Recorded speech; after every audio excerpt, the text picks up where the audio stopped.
Hi friends, అందరికీ good night. రాత్రి వచ్చేసి టైం 10 గంటలు అవుతుంది. ఈరోజు ఆంధ్రప్రదేశ్లో రాజమండ్రిలో గేమ్ చేంజర్ ఈవెంట్కి పవన్ కళ్యాణ్ గారు అలాగే రామ్ చరణ్ గేమ్ చేంజర్ మూవీస్కి సంబంధించిన సినీ ప్రముఖులందరూ ఒక ఈవెంట్ చేశారు. రాజమండ్రిలో చాలా అద్భుతంగా పెద్ద గ్రౌండ్లో చాలా లక్షల మంది సేఫ్గా వచ్చి వెళ్ళే విధంగా ఏర్పాట్లు చేసి అయితే ఈ ఈవెంట్ స్టార్ట్ చేశారు. ఈరోజు ఈ ఈవెంట్లో ఏం జరిగిందంటే గేమ్ చేంజర్ అనే మూవీ గురించి డిస్కషన్ జరిగింది. దాంతోపాటు రియల్ లైఫ్లో రామ్ చరణ్ ఎలా కష్టపడ్డాడు, రియల్ లైఫ్లో వాళ్ళ చిరంజీవి పవన్ కళ్యాణ్ అన్న చిరంజీవి గారు ఎలా కష్టపడ్డారు అని పవన్ కళ్యాణ్ చాలా క్లుప్తంగా అద్భుతంగా వివరించారు. దీన్ని బట్టి మనం ఏం తెలుసుకోవాలంటే సినీ ప్రముఖులు పెద్ద వాళ్ళు నిజ జీవితంలో కొంతమంది అక్షర సత్యాలను చెప్తారు, కొంతమంది వాళ్ళు పాయింట్ ఇదే మాట్లాడాలని రాసుకొచ్చి చెప్తారు. కానీ మెగాస్టార్ చిరంజీవి అలాగే మన పవన్ కళ్యాణ్ మాట్లాడేటప్పుడు మాత్రము అచ్చు గుద్దినట్ల పాయింట్ గుర్తుపెట్టుకోవడానికి రాసిండొచ్చు. కానీ నాకు మాత్రం వాళ్ళ మాటలలో మాత్రం చాలా అన్ని నిజాలే అని అర్థమవుతుంది. అది రాంగ్ ఉండని రైట్ ఉండండి, ఫేస్ టు ఫేస్ మాట్లాడతారు. సినిమా వాళ్ళ గురించి మనం ఖాళీ సినిమాలు చూస్తాము, వస్తాము, ఇంటికి మర్చిపోతాము, మన డబ్బులు గోవింద చేసుకొని ఉంటే మనకు లాభం లేదు. సినిమా వల్ల మన పవన్ కళ్యాణ్ గారు ఒక మాట చెప్పారు, సినిమాలో మంచి ఉంటుంది, చెడు ఉంటుంది. దాంట్లో ఒక ఎగ్జాంపుల్ చెప్పాడు, మనము పాలు ఉంటాయి, నీళ్ళు ఉంటాయి, మనం నీళ్ళను మాత్రం త్వరగా తీసుకుంటాం, పాలను తీసుకోము అన్నట్లు మాట్లాడారు. దాన్ని బట్టి ఏం అర్థమవుతుంది, మనము సినిమా నుంచి మంచి నేర్చుకోవచ్చు, చెడు నేర్చుకోవచ్చు. మనం మంచి నేర్చుకునేది విడిచిపెట్టి చెడుని ఎక్కువ నేర్చుకుంటూ ఉంటాము. కానీ మిమ్మల్ని అలరించడానికి అప్పుడప్పుడు ఎంటర్టైన్మెంట్ కోసము సినిమాలు అయితే తీస్తూ ఉంటాము. అలాగే మేము హెవీ బడ్జెట్తో ఖర్చులు పెట్టి సినిమాలు తీస్తాం కాబట్టి మేము అని సినిమాల గురించి మాట్లాడాడు.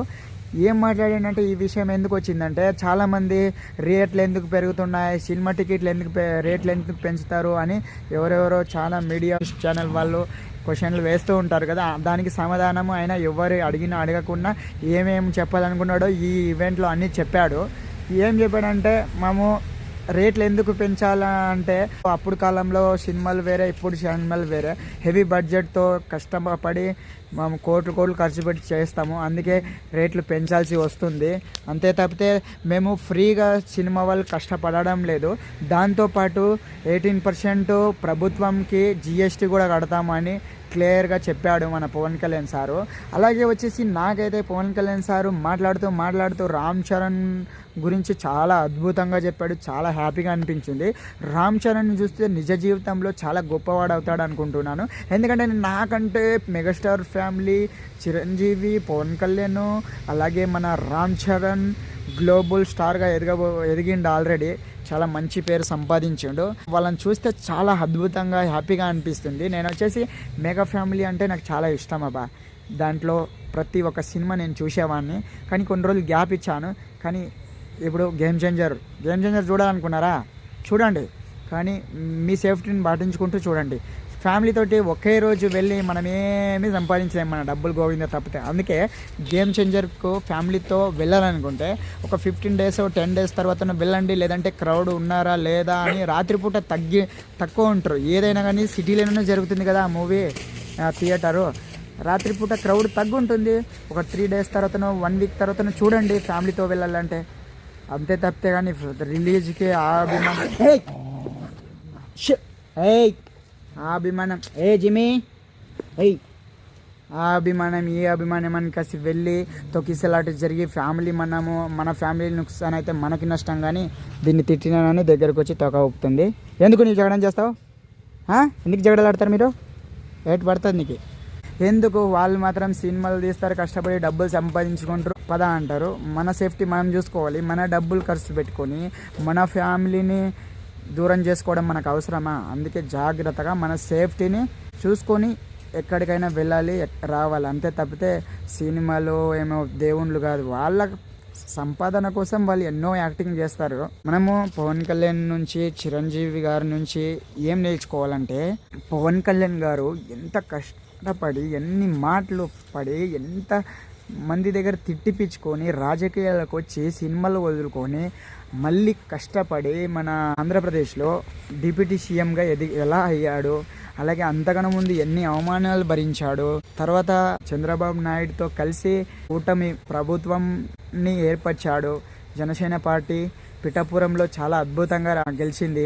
బీజేపీ నుంచి ఫుల్ సపోర్ట్ ఉంది మన పవన్ కళ్యాణ్ గారికి. అందుకే ఎంత కష్టపడాడు, ఎంత ఫలితం అనుభవించాడు.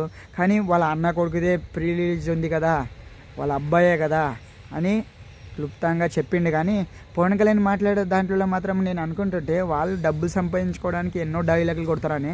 నాకు తెలిసి పవన్ కళ్యాణ్ మాట్లాడే ప్రతి మాటలో నిజం ఉంటుంది, నిజంగానే మాట్లాడతాడు. ఏది ఏమైనా ఫేస్ టు ఫేస్ మాట్లాడతాడు. పవన్ కళ్యాణ్ మాటలు అందుకే నాకు చాలా ఇష్టము. ఎందుకంటే ఏది అయినా కానీ మనసులో దాచుకోడు. ఎవరైనా సరే నిజాయితీగా మాట్లాడే మనిషి ఒక్కటి కూడా మాట తూచ తప్పకుండా ఫాస్ట్గా చెప్పితే మనసు నుంచి, బాధల నుంచి మనసుతో మాట్లాడిందని అర్థం, అది నిజమని అర్థము. ఎవరైతే పాయింట్ రాసి పెట్టుకొని తప్పులు మాట్లాడతారో వాళ్ళు నిజం కాదు, గుర్తు చేసుకొని మాట్లాడేవాళ్ళు. పవన్ కళ్యాణ్ కూడా గుర్తు తెచ్చుకోవడానికి పాయింట్లు రాసుకుంటాడు. కానీ అది మాత్రం పవన్ కళ్యాణ్ ఒక లైఫ్లో కోట్లు సంపాదించాడు. ఎన్ని చచ్చే వరకు తిన్న అయిపోయిన అంత ఆస్తి సంపాదించారు. మెగాస్టార్ కూడా కష్టపడ్డాడు. పవన్ కళ్యాణ్ వాళ్ళ అన్నను చూసి నేర్చుకున్నాడు. చిన్న వయసులో ఏమేం జరిగింది అంతా, రామ్ చరణ్ ఎలా కష్టపడ్డాడు అన్నీ చెప్పాడు మనకి. చిరంజీవి గారు కష్టపడి కాళ్ళకి బొగ్గలు వస్తే కూడా అట్లే వచ్చి షూ తీసుకోకుండా పండుకునేవాడు అని వాళ్ళ అన్న కష్టాలు చెప్పి బాధపడ్డాడు. చాలా అదంతా ఏం నేర్చుకున్నాడంటే, మనము ఇంత డబ్బులు ఉన్నోళ్ళే డబ్బులను ఇంకా సంపాదించుకోవాలని ఆలోచించేటప్పుడు మనం మూర్ఖులంలాగా వెళ్ళి ఖాళీ సినిమాను చూసి ఆ సినిమాలను హీరో అని గీన్స్ అని మందిని మన ఫ్యాన్స్ ఈ ఫ్యాన్స్ అందుకని మన డబ్బులు నాశనం చేసుకొని జనాలకు ఇబ్బంది పెట్టి తొక్కిసలాట జరిగి మనమే ఒక ప్రాణం తీసినట్లు ఉంటుంది.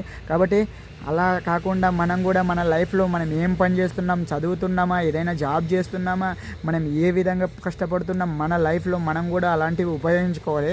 మన పవన్ కళ్యాణ్ సార్ క్లియర్గా చెప్పాడు, సినిమాలో మంచి ఉంటుంది, చెడు ఉంటుంది, చెడు మాత్రమే చాలామంది తీసుకుంటారు, మంచిని ఎవరు తీసుకోరని చెప్పాడు. ఎగ్జాంపుల్ అది కూడా చెప్పాడు. చెడు ఉంటుంది, మంచి ఉంటుంది, చెడు ఉంటుంది అని ఒక అర్థం చెప్పాడు. మన పాలు ఉంటాయి, సినిమాలో నీళ్ళు ఉంటాయి, నీళ్ళని మాత్రమే చాలామంది ఉపయోగించుకుంటారు, పాలను ఉపయోగించుకోరు అని. అంటే నీళ్ళ కన్నా మెరుగైనది పాలు కదా, పాల నుంచి లాభం కదా. అందుకే మనం బుద్ధిని నేర్చుకోవాలి. చెడుని తప్పితే చెడుని ఒకటి నేర్చుకోరాదు, బుద్ధిని నేర్చుకోవాలి. సినిమా ద్వారా ఎంటర్టైన్మెంట్ కోసం సినిమాలు అందరం చేస్తాము. కానీ మనం దీంట్లో గమనించినట్లయితే పవన్ కళ్యాణ్ సారు ఓజీ అనే ఫిలిము కూడా ఆయనది కూడా రాబోతుంది త్వరలో. అలాంటి అంత డిప్యూటీ సీఎంగా ఉండి ప్రభుత్వంలో అంత కష్టపడుతూ నిజ జీవితంలో అలా డిప్యూటీ సీఎంగా ఉండి మళ్ళీ జనాలకి మంచి పనులు చేస్తున్నాడు ఆయన అయితే. ఎందుకంటే ఆయనను చూస్తే జద్వ సత్వ ఏదో ఒక తెలియని శక్తి ఉందని అర్థం. ఎందుకంటే ఆయన ప్రతి పెద్ద వాళ్ళ హిస్టరీలు చదివి కష్టపడి వాళ్ళ పేరు సంపాదించుకున్న వాళ్ళు ఉన్నా లేకున్నా వాళ్ళని ఎలా తలుచుకుంటామో అలా నన్ను చరిత్రలో నిలబడాలని ఆయనకు ఉందని నాకు అనిపిస్తుంది. ఎందుకంటే ఆయన మాటలు, ఆయన చేసే పనులు అలానే ఉంటాయి. కానీ ఏ రాజకీయ నాయకుడు కూడా అంత తొందరగా జనాలకి చెప్పిన మాటల్ని, అలాగే రోడ్లు లేని ఊర్లకి రోడ్లు, జనాల సమస్యలు ఏమున్నాయి పరిష్కరించడానికి జనాల దగ్గరికి వెళ్ళి పరిష్కరిస్తున్నాడు. అదంతా చూస్తే పవన్ కళ్యాణ్ చాలా మంచి మనసున్న దేవుడు అని చెప్పవచ్చు. ఎందుకంటే ఇలాంటి వాళ్ళు రేర్గా ఉంటారు. వాళ్ళ సినిమాలకు మాత్రమే డైలాగులు కొట్టి ఉంటారు, కానీ నిజ జీవితంలో కూడా పవన్ కళ్యాణ్ గారు చాలా కష్టపడుతున్నారు, చాలా మంచి పని చేస్తున్నారు. మనం దీని నుంచి మనం ఏం నేర్చుకోవాలి? రాజకీయాల్లో ఉండి డిప్యూటీ సీఎంగా ఉండి ఓజీ సినిమా తీస్తున్నాడంటే, అంత డబ్బున్న ఆయన చేస్తున్నాడంటే, ఆయన పార్టీకి సంబంధించి కానీ, ఆయన ఫ్యామిలీకి డబ్బు సంపాదించాలని కానీ, లేదంటే ప్రజలకి హెల్ప్ చేయాలని కానీ సినిమా తీస్తున్నాను అంటున్నాడు. అలాంటి పొజిషన్లో కూడా సినిమా తీస్తున్న ఆయన ని చూసి మనం ఏం నేర్చుకోవాలంటే, మన లైఫ్లో మనం ఏం చేస్తున్నాం అనేది మనల్ని మనం ప్రశ్నించుకోవాలి. మన లైఫ్లో మనం సక్రమంగా ఉండామా, మనం చేసే పనిలో మనం సక్రమంగా పని చేస్తున్నామా, మనం సక్సెస్ కావాలంటే మనం ఏం కష్టపడాలి, మన లైఫ్లో మన జాబ్లో కానీ, మనం వ్యవసాయంలో కానీ, మనం బిజినెస్లో కానీ ఏ విధంగా కష్టపడాలి, ఏం చేయాలి, మనం ఇంకా ఎంత కష్టపడాలి అనేది వాళ్ళ ద్వారా మనం మోటివేటివ్ కావాలి తప్పితే వాళ్ళు మనకి హీరో, దేవుడు, ప్రేమ గీమ అని చెప్పి మన జీవితాలు నాశనం చేసుకోకుండా సినిమాని సినిమాలానే చూసుకోవాలి. రియల్ లైఫ్లో మాత్రం దాన్ని ఉపయోగించరాదు. సినిమా అంటే ఒక ఎంటర్టైన్మెంట్ మాత్రమే. నిజ జీవితంలో మనం ఎలా ఉండాలి ఎలా లేదనేది మన చేతుల్లోనే ఉంటుంది. కాబట్టి అందరు గుర్తుపెట్టుకోండి, మెగాస్టార్ చిరంజీవి కోట్ల సంపాదనలతో వాళ్ళు చిన్నన్ని రోజులు తిన్న సంపాదన సంపాదించారు. అయినా వాళ్ళు ఎందుకు కష్టపడుతున్నారు? మెగాస్టార్ చిరంజీవి ఇంత ఏజ్లో కూడా మళ్ళీ ఫిలింల వైపు ఎందుకు వస్తున్నాడు? డబ్బు మీద ఉన్న పిచ్చి. సంపాదించుకోవాలి.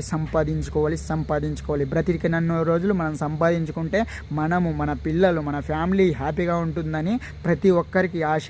ఎంత ఎదిగినా కూడా ఒదిగి ఉండాలని చెప్తారు కదా, అందుకే వాళ్ళు ఎదిగినా కూడా ఒదిగి ఉండి చాలా పద్ధతి మీద బతుకుతారు. అందుకే వాళ్ళని చూసి మనం కూడా మన లైఫ్లో మంచిగా బ్రతకాలని కోరుకుంటూ, గేమ్ చేంజర్ మూవీ గురించి చాలా అద్భుతంగా మాట్లాడాడు. మనం అందరూ న్యూస్ ఛానల్లో చూస్తుంటాము.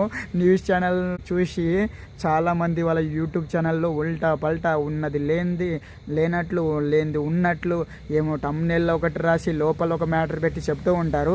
నాకు అలా అంతా వద్దు.